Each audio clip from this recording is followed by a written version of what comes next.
ओम नमो भगवते वासुदेवाय। ब्रह्मांड का सबसे बड़ा धनुधारी उस दिन परेशान था।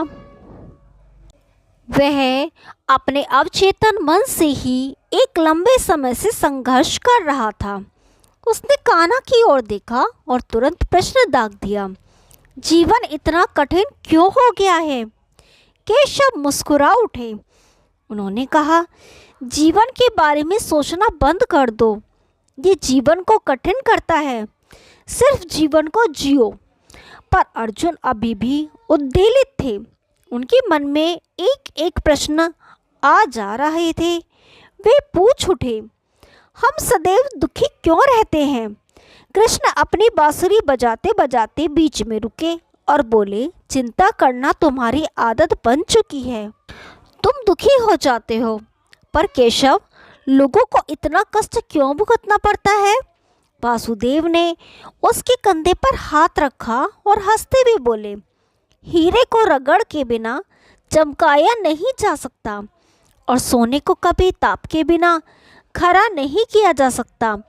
अच्छे लोगों को परीक्षा के दौर से गुजरना पड़ता है। ये कष्ट भुगतना नहीं हुआ। अनुभव से जीवन सुखद बनता है, ना कि दुखद। आपके कहने का मतलब है कि ये अनुभव काम के हैं? मेरे कहने का मतलब यही है कि अनुभव एक कठोर शिक्षक है जो पहले परीक्षा लेते हैं और बाद में पाठ पढ़ाते हैं। पर केशव, जीवन की बहुत सारी समस्याओं की वजह हमें ये ही समझ नहीं आता कि हम किधर जा रहे हैं। कृष्ण बोले, अगर बाहर देखोगे तो समझ नहीं आएगा कि कहाँ जा रहे हैं। अपने भीतर देखो। आंखें दिशा दिखाती हैं और दिल रास्ता। अर्जुन ने पूछा, पर क्या असफलता ज़्यादा दुखी करती है या सही दिशा में नहीं जा पाना? वासुदेव गंभीर हो गए, बोल उठे, सफलता का मापदंड हमेशा दूसरे लोग तय करते हैं और संतुष्टि का आप स्वयं। अर्जुन ने फिर पूछा, कठिन समय में अपने आप को प्रेरित कैसे रखना चाहिए? जवाब मिला, हमेशा देखो आप कितने दूर जा चुके हो, बजाय ये देखने के कि अभी कितनी दूर और जाना है। हमेशा ध्यान रखें, ईश्वर की कृपा से क्या मिला है, ये नहीं कि क्या नहीं मिला है। कृष्ण ने आगे कहा, लोगों के बारे में सबसे अधिक अचंभित करता है जब वे कठिनाई में होते हैं तो कहते हैं, मैं ही क्यों?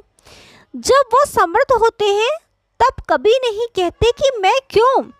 अर्जुन ने पूछा, मैं अपने जीवन में सर्वश्रेष्ठ कैसे प्राप्त कर सकता हूँ?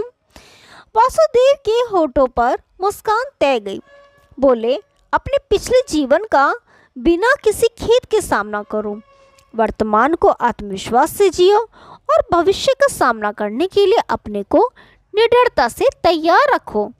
अर्जुन ने अंतिम प्रश्न किया, कई बार मुझे ऐसा लगता है कि मेरी प्रार्थनाओं की सुनवाई नहीं होती। नीली छतरी वाला हंस पड़ा, बोल उठा, कोई भी ऐसी प्रार्थना नहीं है जिसकी सुनवाई ना हुई हो। विश्वास रखो और भय मुक्त हो जाओ। जीवन एक पहेली है सुलझाने के लिए। कोई समस्या नहीं है जिसका हल खोजा ना जाए। मुझ पर विश्वास रखो।